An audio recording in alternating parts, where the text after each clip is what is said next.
சகிப்புத்தன்மை குறித்த சர்ச்சைகள் பீகார் தோல்விக்கு காரணமில்லை என்று பாஜக மூத்த தலைவர் இல கணேசன் தெரிவித்துள்ளார். கேள்விக்கான பதில் நிகழ்ச்சியில் தந்தி டிவியின் தலைமை செய்தி ஆசிரியர் ரங்கராஜ் பாண்டேவின் கேள்விக்கு அவர் இவ்வாறு பதிலளித்துள்ளார்.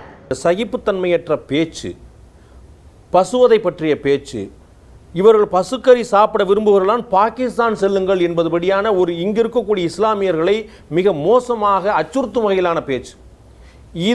இதனுடைய விளைவுதான் பீகாருடைய தேர்தல் முடிவு என்றால் மறுப்பீர்களா? அதை பாரதிய ஜனதா கட்சியோ அரசாங்கமோ ஏற்றுக்கொள்ளவே இல்லையே. அது அதிகாரபூர்வமாக கருத்தாக சொல்ல முடியாது. விதிவிலக்காக யாரோ எங்கேயோ ஒரு மூலையிலே பேசிய பேச்சுக்கள் எல்லாம் நீங்கள் கட்சியினுடைய அல்லது ஆட்சியினுடைய அதிகாரபூர்வமான கருத்தாக எடுத்துக்கொள்ள கூடாது. கட்சியுடைய அதிகமான கூர்த்து என்றால் தலைவர் சொன்னாரா, பிரதமர் சொன்னாரா, அல்லது செயற்குழு கூட்டத்தில் தீர்மானத்திலே சொன்னார்களா என்பதுதான் முக்கியமே ஒழிய யார் யாரோ என்னென்னவோ பேசினார்கள் என்பதையெல்லாம் கட்சியின் கருத்தாக சொல்லக்கூடாது. மாறாக அப்படி பேசியதை கண்டித்திருக்கிறது கட்சி.